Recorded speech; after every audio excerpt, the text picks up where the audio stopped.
bienvenido a este programa especial. Nos encontramos en el Centro Cultural Gabriela Mistral en el marco del segundo Foro Internacional de Marca País, que es organizado por la Fundación Imagen de Chile. Nos acompaña un invitado muy especial, Karl Wixon, desde Nueva Zelanda. Hello, Karl, thank you for joining us. Hola and kia ora. Bueno, Nueva Zelanda es un país que ha liderado en el tema de imagen país, y una cosa interesante también es que ha integrado a sus culturas originarias, a los maorí, en esta promoción internacional. Karl es además uno de los 3 miembros representantes del sector privado en el Consejo Asesor de la Marca País New Zealand Story. Además, él fue clave en el desarrollo de la dimensión maorí de esta estrategia y es fundador de la Asociación de Diseño Maorí y presidente del Instituto de Diseñadores de Nueva Zelanda. So, Karl, can you please tell us how you became interested in the Maori culture at the beginning? Yeah, sure. I mean, my interest in the Māori culture stems from ancestry. So I'm of mixed ancestry of Māori and settler culture. Mm-hmm. So it's been a part of the way I've lived and been brought up and raised. Okay. And what did you find so interesting about the Maori culture? Well, look, I guess in terms of interest in the Māori culture, I think living in New Zealand and being part of Māori culture, it's just a very rich culture, and I think it's something that adds a lot of depth and value to being part of New Zealand. Mm-hmm. Initially, New Zealand had a strategy that highlighted most tourism, extreme sports and landscapes, but then suddenly started to change to highlight more the Maori culture. Why that sudden change? Yeah, I don't think this change has been sudden. It's been a slow evolution. Mm-hmm. And the campaigns particularly for tourism, largely responded to people's perception of New Zealand. A lot of it born around landscape.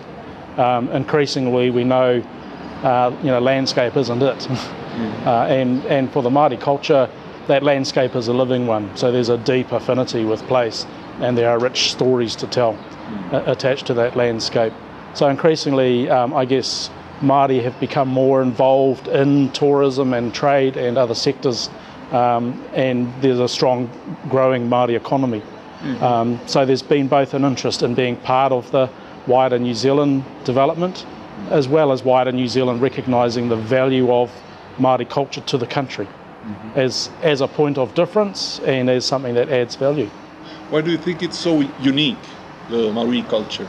Well, I guess arguably you could say it's no more unique than any other culture. Mm-hmm. I mean, it's a culture born of quite recent migration from Polynesia, from the Pacific to Aotearoa, New Zealand, and I guess as a culture, it's very much of the place, mm-hmm. And it is born from that Polynesian culture. So it's an oral tradition. Mm. So that Polynesian tradition is one of voyaging, exploring, and an oral tradition. So it's very deep in storytelling and metaphor, and customary practices that have been maintained through the centuries. Could you explain how the New Zealand government designed this strategy with highlighting the Maori culture? Yeah, so I guess essentially for the New Zealand government, there's both a dual thing about recognising the need for Māori to be involved, but also wanting that involvement. Mm-hmm. So it wouldn't be enough with one or the other. Takes both a recognition of a need, but also a desire. And as I said, with Māori growing in the economy, so Māori want to be a part of that too. Mm-hmm. So I think it's really, timing-wise, it's both those things, that both the government saw the need, has the appetite, and Māori also want to engage in that way. Okay. So the reaction of the Maori community was positive to this highlighting of the culture? Oh, sure. Yeah. So I mean, from a Māori perspective, you might say it hasn't gone far enough yet, but it has gone further than we've been before. So it's seen as very positive. And for Māori, and I guess having a stronger presence in how we are profiled and promoted offshore is really important. And And for a lot of the visitor experiences, people who come to Aotearoa, people who come to New Zealand, a lot of them leave with very rich stories to tell when they engage with Māori. Why do you think that the Maori communities saw something positive in this strategy? Well, I think Māori are very outward looking. So even if you look at Māori involvement in export, per head of population, Māori are more involved in export than the wider New Zealand population. So there is a genuine outward looking approach, but also a genuine warmth and welcoming of other people. That's inherent within the culture. Was it difficult to convince the communities at first, at the beginning? Did you have to make some change of that strategy? Yeah, initially? look, there's always tensions, and there's always people at different extremes. So there'll be Māori who say, no, we should do our own thing and be ourselves and be independent of a national campaign. Equally others who would argue, no, we should be part of the national campaign. I think the reality is, from a Māori perspective, we want both. So we want to be able to stand on our own and self-promote, but we also want to be integrated into and part of the New Zealand campaign and culture. Could you tell us more about those teachings that you had from this initial strategy with the Maori communities? These teachings. Okay, so you're talking about lessons from that, or yes. What we've learnt from it? Well, I guess for me the absolutely most critical thing is to do with the relationships. So it has to be built around genuine engagement between people. It has to be done with a lot of faith in each other, a lot of trust and respect, and deep and meaningful engagement. So it's not just about picking some imagery, putting up a picture of Indigenous people. That alone can be very hollow and very shallow. So this and the challenge here was also painting a picture that goes beyond the stereotype, so beyond how Māori typically might be portrayed to the rest of the world, versus Māori reality as a very a far more contemporary and dynamic group. Not just doesn't quite match the picture of the very traditional imagery of a society, which is, I think, the way many Indigenous people are portrayed around the world in their traditional way, not so much as a living contemporary dynamic. We have seen the hakas and the Maori tattoos. Yeah. Why do you think that these elements are so well received internationally? Yeah, well, look, I guess that they have some potency. So, there's some evident strength and power and energy in things like the haka. I guess something like performing the haka is a very, I don't know the word, primordial thing. It's something quite deep. That is an external expression of something quite deep and of the culture. However, the other side to the haka is it actually, has the appearance of being quite aggressive.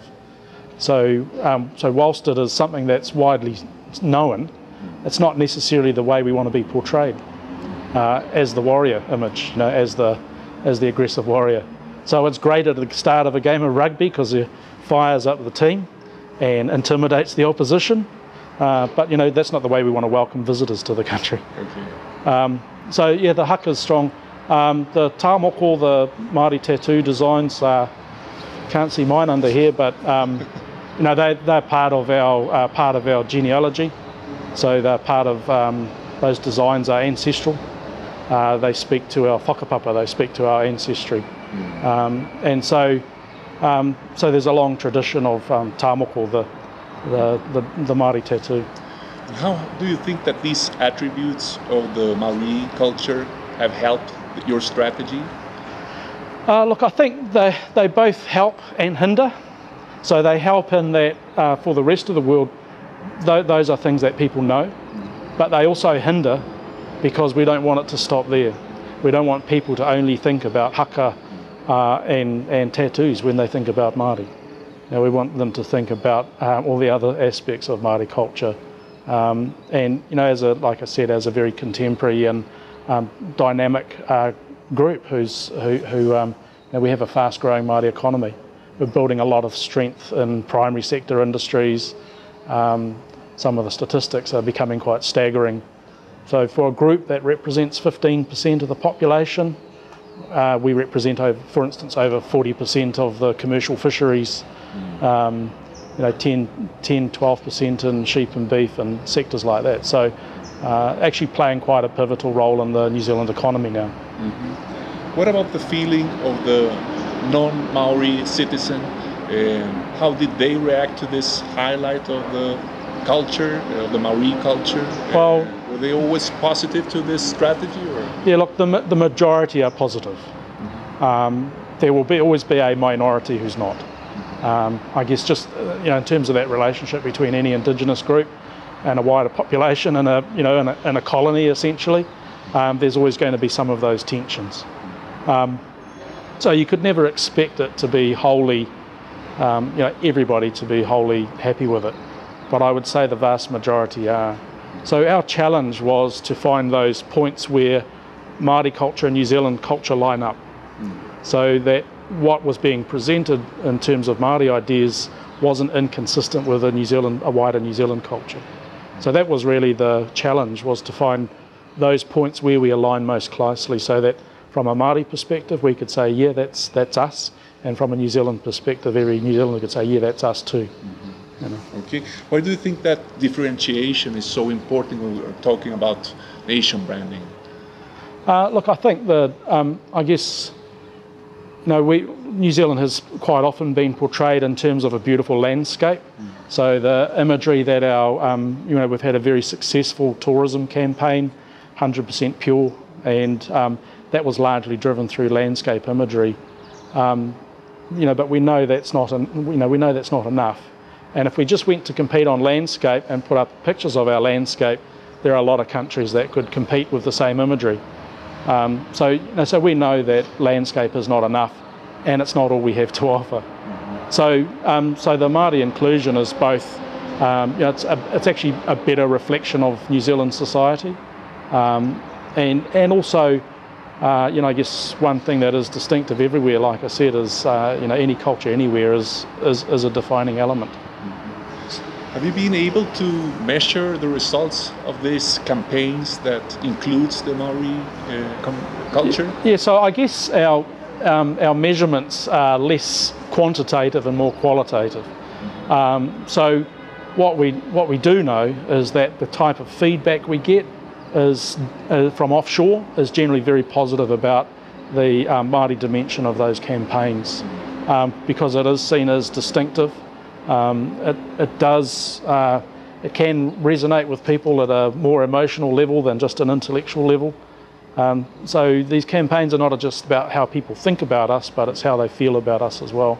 And Māori culture, I guess, has a way of connecting with people.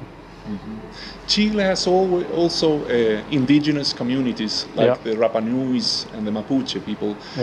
Do you think it would be important for the country to add these cultures to the nation branding strategy?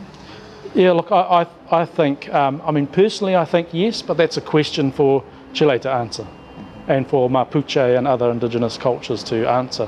And that can only be done through engaging and having the conversation. But from a Māori perspective, I would say absolutely. But I'm not Mapuche, I'm not indigenous to Chile, so that's a conversation to be had here. But I do think, what I would hope is that both the wider Chile population and Mapuche would look at what we're doing and have done and see that in a positive way. And it has been very positive. So I think part of why we've been able to do that, I see it as a sign of kind of the maturing of the relationships too. So Māori have that history of protest and land alienation, and so there's a lot of things we have in common, but where we've gone in that relationship and where we're at is probably quite different. And I can't assume the relationship here in Chile will be the same or will go on the same path. What do you think that Chile could learn from the New Zealand experience when it comes to the adding and including the Maori communities? I think for me, I hope what we've developed is a good example of a progressive and contemporary way of portraying Indigenous people, beyond beyond stereotypes, beyond just traditional imagery, because we know with every Indigenous culture it's richer than that and it's more contemporary than that.